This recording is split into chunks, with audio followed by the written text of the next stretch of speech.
welcome back to another episode of Leointerviews. Today we have Nick Staab with us. Great to be here, Leo.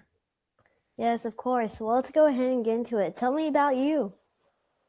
So I am a founder of a business in the UK called the Masters of Influence Academy, and we help our clients learn how to sell and speak one-to-many with confidence and conviction. So I grew my business back 8 years ago in the UK. We scaled, we helped our clients close £100 million. And then last year we took the business into the USA, North American markets, and we've been scaling globally and having huge success. I'm just obsessed with helping people master the art of sales and speaking. Oh, that's cool. Tell me more about that. So when I started the business, I used to be in sales myself. And I found it really challenging because back in the past, when I was learning how to sell, everyone was always teaching that, it's about smoke and mirror tactics, manipulation, fear of loss, and it didn't really feel ethical to me. So I went on a bit of a journey of how do I learn how to influence people? How do I learn to take people from where they are now to where they want to be, but letting them feel like they're choosing it, not being pushed and forced into it. So I believe, and I found that influence is the new way of selling. And if you've got a great product that you believe in, it can change lives, then you are duty bound to sell it to as many people as possible. And selling is serving. In fact, that was the name of one of the first books I wrote back in 2020 around sales, because I believe if you've got a great product, then you've got to sell it and it's serving other people. Because the reason people buy, I believe, Leo and listeners, is that they've got a problem. So people buy because they've got a problem they want to solve now or a problem they want to prevent in the future. So this is why people need to buy products. So it's really easy to be a great salesperson. You've just got to be a good problem finder as well as a good problem solver. And a lot of people don't like selling to others. They find it sleazy, pushy, manipulative. But when you really realize all you're doing is helping someone solve a problem, then you can actually lean into it. It's Zig Ziglar that once said that you can have everything in life that you want if you just help other people get what they want. I love that quote because I think it feels like if you've got a great product and you sell it to as many people as possible, you're helping them, but you're getting paid your worth, because people that pay attention. So it's ethical to charge and it's ethical to make people take action. And that's how the world goes round, isn't it? Yeah. Yeah, I like on how what you said there, that like when people buy or sell, it's usually because they have a problem. Most people like say that, but then most people don't pay attention to it and they forget about it. But that's really, like you said, like the key to, I guess, like selling pretty much. That's it, my man. Yeah, as long as you always remember the reason why you're there, and that's to solve people's problems, then you can ethically do it all the time. I think a lot of people, when they go into a sales situation, they're thinking about, oh, if I close this deal, I'm going to get paid X. Or if I get this company to invest into me, I'm going to make Y. And they're in this energy of like take energy, whereas you need to be in give energy in sales. I go into every sales conversation with the belief of, I don't want to sell to this person. I want to help them solve a problem. I'm not going to sell my product or service until I know I can help them. And the way that you can uncover people's problems and make sure they're the right fit is to ask them the good quality questions. Mm-hmm. So okay, kind of like on how we're doing that. I ask my people questions, pretty much. Exactly. You're a master already because you're asking open questions. You're saying go deeper. That's something I do as well. So the second question you asked me was to go deeper and explain. And I think that's brilliant because when I ask a client a question one-to-one, typically the first answer they give is like the default answer, the blanket answer. But when you tell someone, but what else, or tell me more, it forces them to dig even deeper and give you more reasons why they need to do something different.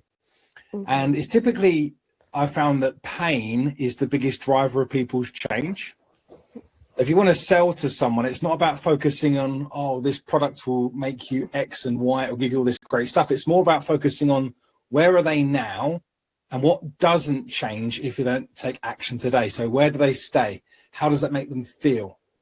Because people can't relate to something they've never really had before. So if you're trying to sell to someone, they're going to make $1 million and they've never had $1 million, it's just a dream. But if you talk about their current pain, which they're feeling right now, and you can get them to explain it and feel it and amplify it, then they're going to realize that they've got to do something different to get something different and change their life. Wow, very well said.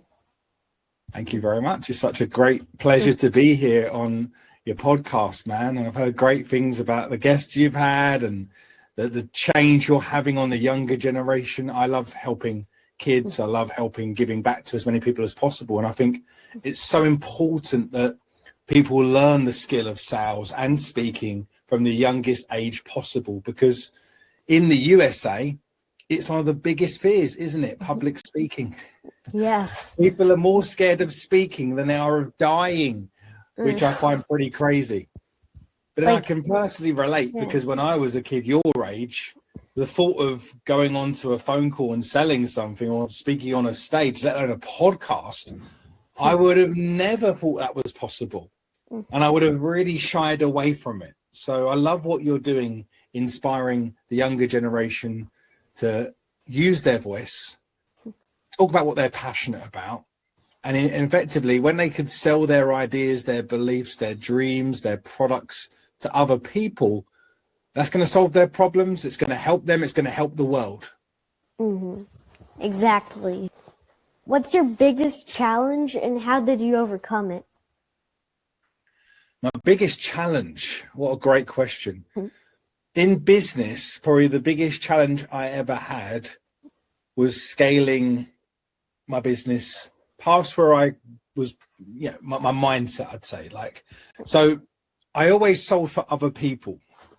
I built my business years ago, but before then, I was selling in Australia, going door to door. I had a job doing door to door, and then I got a job selling high ticket products on the back of people's webinars, and that was fantastic.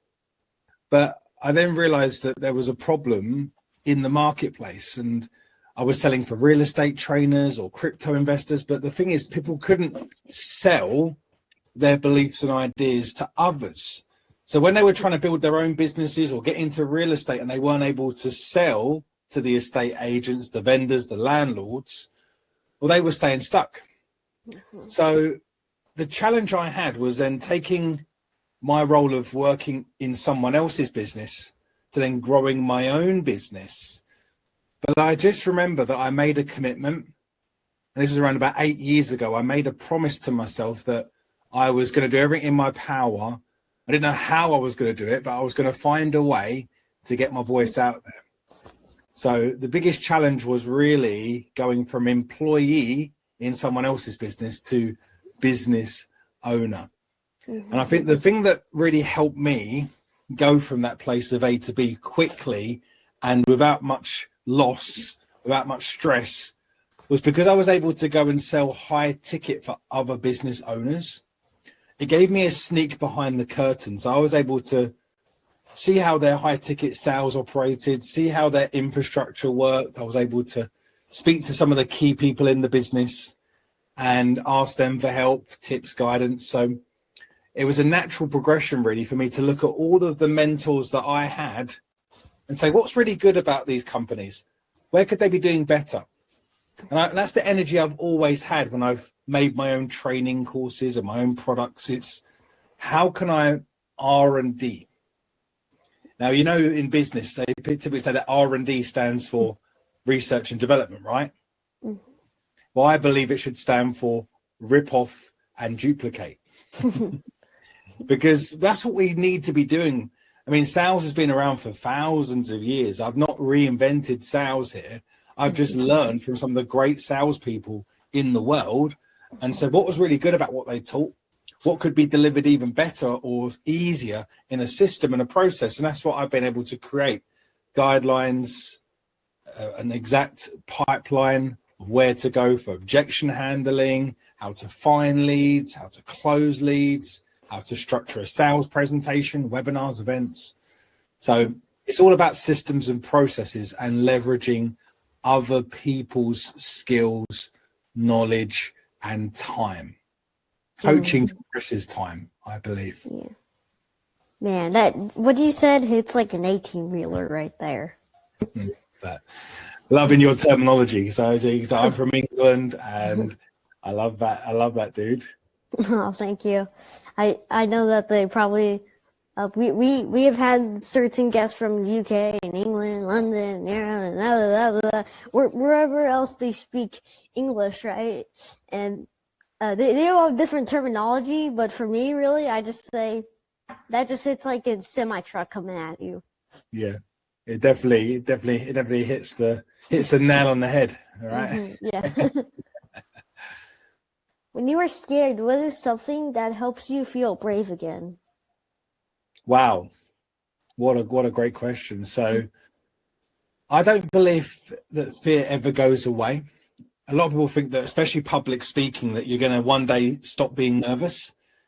I think that fear is always there. You just have to rechannel what fear means. For me now, when I'm scared, it means I'm excited. So when I feel fearful, I just remember that this is me doing something that is out my comfort zone, but that's where we grow. Because your comfort zone's a beautiful place, but nothing will ever grow there.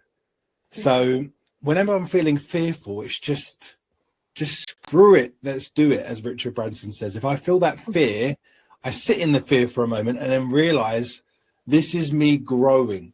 This is me taking action. And I just take a step and do it anyway. Because in life, you don't win or lose, you win or you learn, as Nelson Mandela said. And the only way you're ever going to learn is from taking action and giving it a go. So having great mentors, I think, does help as well, like hanging around successful people and investing into education and making sure you minimize your risks and your fear. But I would just say to anyone listening that if you're ever doing something different and it's scary, then just embrace that and realize that's change. That's you doing something different to get something different in your life. And it's probably not going to kill you. So just give it a go and learn from the wins and learn from the losses and do it even bigger, even better, version 2, version 3, version 4, as you keep going. But I think a lot of people, when they're in fear, they run away or hide or quit. But your version 1 is always going to be better than your version none. So just be proud of yourself when you are taking a step and doing something different, when it's helping you get out your comfort zone. Exactly. It's like, because I know, like, how do I say this? I guess, like, nobody really wants to step out of their zone. For me personally, that's trying, like, a new dish at Thanksgiving, you know? Like, do I want to risk it? You know, like, do I want to risk the taste, or do I just stick to, like, my normal foods that I get, you know? It's kind of like that for me personally. Yeah. But taking a step is like maybe, you know, like holding the door open for someone else, or I guess, you know, maybe just helping the lady with the shopping cart, you know? Yeah, that's a lovely analogy about the dish. Because with that mindset, imagine, though, that you had your first meal ever as a child, and that was your mindset, and you said, I'm never going to try anything else because this is what I love. Then how would you ever know that you've all these other favorite meals, all these other cuisines, until you've actually given it a go? So that's a lovely lesson there, that while things might feel safe and comfortable, like a salary, a job, a paycheck, a career, there might be something else even tastier, even better, even bigger on the other side. You've just got to take a bite. And worst case, you just don't order that dish again at the restaurant, but at least you have clarity on what works and doesn't work. I think I love that analogy. You've just painted so much in my mind. The lesson there as well is just the fact that you can't stick to Try the great. Yeah, because then you always have that doubt of, would I like this dish? Yeah. Or at least if you give it a go and you don't like it, you can say, I don't like that. I won't do that again. Well, actually, that was really good. I want some more of that. And maybe I'll like a bit of this, and you lean into that and it's even tastier. So yeah, in life, you've got to just sample as much food as you can, especially at a young age like yours, because this is where people are listening at your age or younger or slightly older. You're in prime town. You are in a prime point of your life to explore, to figure out what kind of route you want to go down, where you want to commit, because there's so many people that are older that lock themselves into a lane by never trying another meal, if you will, and just staying where they go. But before they know it, they're 50, 60 years old and they've been missing out on where they could have been, people that they could have helped, the lives they could have had. That's food for thought, isn't it? Yeah. Hey, I gotta say, I'm kind of hungry right now, so I literally just brought it up. I'm probably me gonna have too. to Me snack too. after this. Yeah. Yeah. So it's currently 5:30 p.m. UK time, so it's definitely my dinner time. Oh. And we don't just drink tea, by the way, and biscuits. No, we do have good food here as well. I bet everyone. I do love America. I do love America. I bet everyone watching is like, tea lovers. No, I'm just kidding. Yeah, no, that's it. That is it. I don't know where they get that from. Honestly, it's just. I mean, I guess some people just like their tea, and we just have our tea. Yeah. And I've not had dinner with the Queen before you ask, or tea with the Queen. No, everyone thinks we're such a small country, but we are bigger than people realize. There's a lot of room in the UK comparing it to like different, I guess, like countries. The UK is in Europe, London, or wherever. Oh, I guess all the English places are usually very big. They are indeed, and they're closer together. So I think we've got 67 million people, if I'm right, versus you guys at 360. But if you look at the size of the country and the size of us, we definitely cram it in. And we go, it's quite funny, like you guys change accents, maybe different states, but we can go 10 minutes down the road and we've got a totally different accent. Yeah. It's very funny. Yeah. Yeah, it's like there's normal English, and then there's like Southern English, and then there's just Spanish, like right below. That's usually our I guess hierarchy-ish of language. It's first definitely. You have the English, Southern English, then it's just Spanish, and then nothing really else to it. Yeah. Love that, dude. Brilliant. Oh, thank you. Well, before we start to close up soon, is there maybe a couple words that you would like to give to my viewers? Yeah, I would just first of all love to say thank you, Leo, for having me as a guest on this incredible podcast. And if you're listening to this show, it shows that you are going to be an incredible person. Just take this knowledge, run with it, invest into yourself, get yourself great mentors, and do whatever you believe is possible. Don't let anyone tell you what you can and you can't do, because this is your life and you decide how awesome it's going to be. So the fact that you're even listening to this podcast shows me that you're an A player, because you're investing into education. So well done to you. Just run with this. Do what you think is possible. And if you follow your passions in a way that serves the world and you'll never work another day again in your life. Exactly. I gotta clap it up. That was amazing. Thank you, Leo. Well, is there maybe a website where people can find out more about you? Yeah, perfect. I'd actually like to invite people to follow me on Instagram. I find it's a nice place for people to drop me a DM, find out a bit more about me. There's a link tree there where you can go to my websites, my USA Today articles. So my follow, and I'm sure you'll put this in the description, is Nick Staab, and that's NickStaab coach. So Nick Staab coach. Drop me a follow on Instagram. I'll follow you back, but just send me a DM and let me know that you listened on Leo's show, and I'll give you a gift. I'll give you a nice little lead magnet to help you in your sales journey as a gift. Oh, perfect. I know my viewers love gifts, because we are currently doing a little, extra something. We've had our first sponsor, and so we're currently doing a little giveaway, which I should probably bring up. It's not a giveaway, but there's currently a secret code that you guys have to decode, and once correcting it to actual English or whatever the word may be, you can put it into our sponsor, my dad, George Rivera, his website, buybacktimeformula.com.